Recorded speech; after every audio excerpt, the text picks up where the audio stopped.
मैं उन्हें कहना चाहता हूं कि अध्यक्ष महोदय, इस चुनाव के परिणाम ने तोड़ने वाली राजनीति को तोड़ दिया है और जोड़ने वाली राजनीति की जीत हुई है। इस चुनाव में धन छल बल की नकारात्मक राजनीति की शिकस्त हुई है। ये चुनाव जो देश का हुआ, ये सकारात्मक राजनीति का नया दौर शुरू हुआ है। इस बार प्रो कॉन्स्टिट्यूशन वालों की जीत हुई है। हम मानते हैं संविधान ही संजीवनी है, उसी की जीत हुई है। ये संविधान मंथन में संविधान रक्षकों की जीत हुई है। अब ऊपर से नीचे की राजनीति का अंत हो गया है। अब नीचे से जो समाज की जो आवाज उठेगी, वही राजनीति का आधार बनेगी। मैं कहना चाहता हूं कि देश किसी की व्यक्तिगत महत्वाकांक्षा से नहीं, जन आकांक्षा से चलेगा। मतलब अब मनमर्जी नहीं, जनमर्जी चलेगी। इस चुनाव का बड़ा पैगाम यही है।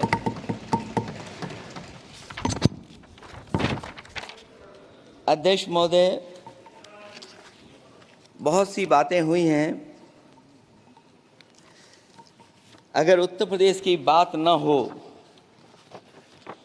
क्योंकि अध्यक्ष महोदय सबसे बड़ा प्रदेश जहां है, उसने हर बार दूसरे दल को समर्थन देकर के सरकार बनाई। मैं उन्हीं लोगों से कहना चाहता हूं कि लोग क्यूटो की फोटो लेकर बनारस की गलियों से लेकर के गंगा जी तक ढूंढ रहे हैं। उनको लगता है जिस दिन मां गंगा साफ हो जाएंगी, शायद उस दिन कहीं क्यूटो उसकी गोद में कहीं मिल जाएगा।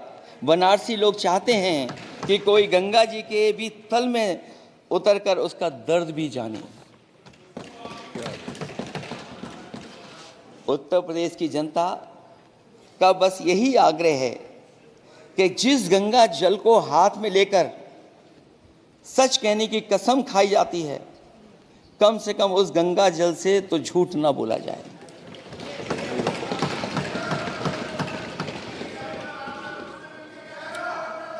जहां विकास के नाम पर खरबों रुपए की लूट का राज खोलते भ्रष्टाचार के गड्ढे प्रदेश का नाम खराब कर रहे हैं, वहीं पहली बारिश में ही टपकती हुई छत और गिर चुकी स्टेशन की दीवार बेईमानी की निशानी बन गई है। अध्यक्ष महोदय, विकास का ढिढोरा पीटने वाले इस विनाश की जिम्मेदारी कब लेंगे? और रही सच्चे विकास की बात, तो हमने जो सड़क बनाई उस पर हवाई जहाज उतरे थे और उत्तर प्रदेश की मुख्य नगरी में सड़कों पर नाव उतरी हैं, और अभी बारिश और हो जाएगी तो नाव से भी चलना पड़ेगा। यही स्मार्ट सिटी के जुमले का भी हाल है।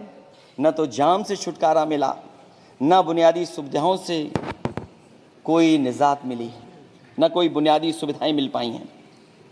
मुझे याद है अध्यक्ष महोदय, देश के प्रधान सांसद जी ने अनाथ पशुओं के बारे में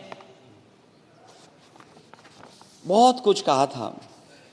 अनाथ पशुओं की समस्या से छुटकारा दिलवाने के लिए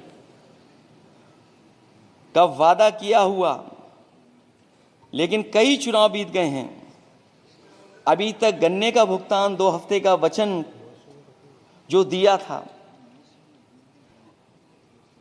कहां दिया था? अब तो वचन देने वाले को भी याद नहीं है। हर बात को जुमला बना देने वाले लोगों के ऊपर से जनता का भरोसा उठ गया है।